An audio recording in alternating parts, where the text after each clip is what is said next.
प्रिय छात्रों, कल आप लोगों ने प्रोज इंग्लिश के प्रथम पाठ a girl with A basket के 2 पैराग्राफ का अध्ययन किया, जिसमें हम आपको जोड़ते हुए तीसरे पैराग्राफ की ओर ले चल रहे हैं। इस पाठ के लेखक विलियम सी डगलस, जो संयुक्त राज्य अमेरिका के सुप्रीम कोर्ट में न्यायाधीश थे, सन 1950 में भारत घूमने आए थे। उन्होंने अपनी यात्रा नई दिल्ली से शुरू किया, हिमालय की ओर, और रानीखेत तक गए। भारत की विभिन्न दृश्यों को देखते हुए उस समय के भारत का वर्णन ये कर रहे हैं, और उसी परिप्रेक्ष्य में ये थर्ड जो पैराग्राफ है, इसमें आइए पहले इसको देखिए। किताब खोलिए अपनी। The route lay through one of the richest of India's agricultural areas. Route माने रास्ता, जिस रास्ते से ये जा रहे थे वो through one of the richest, सबसे रिचेस्ट माने संपन्न, इंडियाज एग्रीकल्चरल एरियाज, भारत के कृषि क्षेत्रों में सबसे संपन्न क्षेत्रों में से एक था वो रास्ता जिधर से जा रहे थे। जिस रास्ते से जा रहे थे वो भारत के सबसे कृषि के मामले में संपन्न क्षेत्रों में से एक क्षेत्र था। This was the plain of upper Ganga river. वो गंगा नदी के अपर ऊपरी भाग का प्लेन था, समतल मैदान था। गंगा का ऊपरी भाग था वो, जो समतल था, प्लेन था। 1000 फीट एबव सी लेवल, समुद्र तल से, सी लेवल समुद्र तल से 1000 फीट एबव, 1000 फुट की ऊंचाई पर था। बट ट्रॉपिकल, लेकिन उष्ण था, अर्थात गर्म क्षेत्र था। समुद्र तल की से 1000 फीट की ऊंचाई पर था। भारत के सबसे धनी कृषि प्रधान क्षेत्रों में से एक था, लेकिन ट्रॉपिकल था, उष्ण था। The Ganga was brown silt, Ganga का वर्णन कर रहे हैं इसमें। गंगा नदी उस समय क्या थी? ब्राउन सिल्ट थी। ब्राउन मीन्स भूरी, सिल्ट माने बालू भरी हुई, जिसमें बालू भरी हो, और ब्राउन हो, मटमैले रंग की हो, बालू, उसके पानी में बालू दिखाई पड़ रहा हो, ब्राउन सिल्ट होती है। तो गंगा का रंग मटमैला था।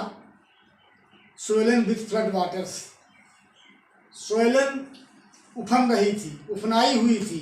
विद फ्लड वाटर्स मीन्स बाढ़ के पानी से गंगा उफन रही थी। इट्स ओवरफ्लोज, उसका उफान, इनअंडेटिंग, डुबो रहा था। इनअंडेटिंग मीन्स डुबोना, डुबो रहा था। Thousands of acres of rice, thousands of acres, हजारों एकड़ ऑफ राइस माने चावल के खेतों को, अर्थात धान के हजारों एकड़ खेतों को गंगा का उफनता हुआ पानी डुबो रहा था। आप इस लाइन से अच्छी तरह आप समझ सकते हैं कि जब विलियम सी डगलस भारत आए थे 1950 में, मौसम कौन सा रहा होगा? Rainy season.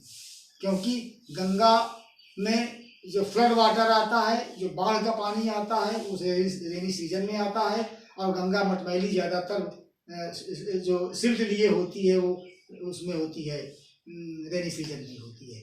और धान की फसल भी रेनी सीजन की फसल हुआ करती है, वर्षाकालीन फसल है, इसीलिए ये वर्षा काल का वर्णन है इसमें। टू द नॉर्थ, उत्तर की ओर, जिस रास्ते से जा रहे थे उस रास्ते के उत्तर की ओर वर जंगल थे।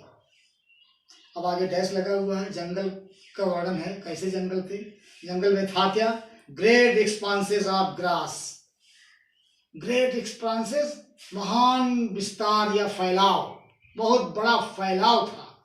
काहे का? ग्रास का, घास का, अर्थात जंगल में बहुत दूर दूर तक घास फैली हुई थी, दिखाई पड़ रही थी। हायर देन ए मैन्स हेड, हायर ज्यादा अधिक ऊंची थी। किससे? मैन्स हेड, मनुष्य के शरीर से भी ज्यादा ऊंची ऊंची घास का बहुत दूर दूर तक विस्तार था। And unbroken except for an occasional clumps of trees, और अनब्रोकन जो ब्रेक ना हुई हो, जिसकी कड़ी टूटी ना हो, अर्थात अविच्छिन्न, except for an occasional clumps of trees, occasional बीच बीच में clumps ऑफ ट्रीज थे, पेड़ों के क्लम्स माने झुरमुट, उस घास के बीच बीच में पेड़ों के झुरमुट भी दिखाई पड़ते थे, वो भी वहाँ थे। द होम ऑफ टाइगर्स, और अंदर क्या थे, चीतों के होम थे, अर्थात चीतों के मांद थी, चीते रहते थे। एलिफेंट्स हाथी थे, पाइथन अजगर थे, एंड कोबरास और काले नाग कोबरा जो थे, ये हर प्रकार के जंगली जीव उस जंगल में थे। Everywhere else there was flat and running to the horizon, everywhere सर्वत्र, सब जगह क्या था, there was flat land, flat land थी चारों तरफ, जिधर देखो वहां पर एवरीवेयर, सब जगह फ्लैट लैंड थी, समतल जमीन थी। रनिंग टू द होराइजन, जो जा रही थी कहाँ तक, होराइजन तक, क्षितिज तक। क्षितिज उसे कहते हैं जहाँ पृथ्वी और आकाश दोनों मिले हुए दिखाई दिया करते हैं, उसे होराइजन अर्थात क्षितिज कहते हैं। यद्यपि मिले नहीं होते हैं, लेकिन देखने में ऐसा आभास हुआ करता है। तो जमीन समतल थी जो क्षितिज तक दिखाई पड़ती थी, बट लेकिन dotted here and there, here and there माने यहाँ वहाँ, डॉटेड माने छितराए हुए थे, डाल दिए गए थे या भरे हुए थे, खड़े थे, आप कह लीजिए क्या खड़े थे, क्या छितराए हुए थे, by the sacred banyan tree, पवित्र बरगद का पेड़, by the sacred banyan tree माने बरगद का पेड़, पवित्र बरगद का पेड़ बीच बीच में कहीं कहीं पर खड़े थे, और अथवा by rows of pakad trees, अथवा पाकड़ के पेड़ों की कतारें भरी पड़ी थी उस जंगल में, घास के मैदान में। शेप्ड लाइक, जिनका शेप्ड माने आकार था, लाइक माने जैसे, एल्म, एल्म का पेड़ होता है, एल्म एक जंगली पेड़ है जिसमें कांटे होते हैं। तो इन बरगद का पेड़ और पाकड़ के पेड़ों की कतारें ऐसी दिखाई पड़ रही थी, मानो आकार में ऐसी थी जैसे एल्म के पेड़ हुआ करते हैं। And having thick twisted Trunks, और जिनके ट्रंक्स मीन्स तने जो थे, वो हैविंग थिक, मोटे तने थे, और ट्विस्टेड, मुड़े हुए थे, मुड़े हुए तने थे उनके, मोटे तने थे उन पेड़ों के, इनमें जंगल में ये सब पेड़ दिखाई पड़ रहे थे। Now we have to explain it in English. The author William C Douglas, when he starts his journey, the street, the route from where he was passing, he saw many different kinds of scene of India. He says that the route, the street from where he was passing was one of the richest agricultural area of India.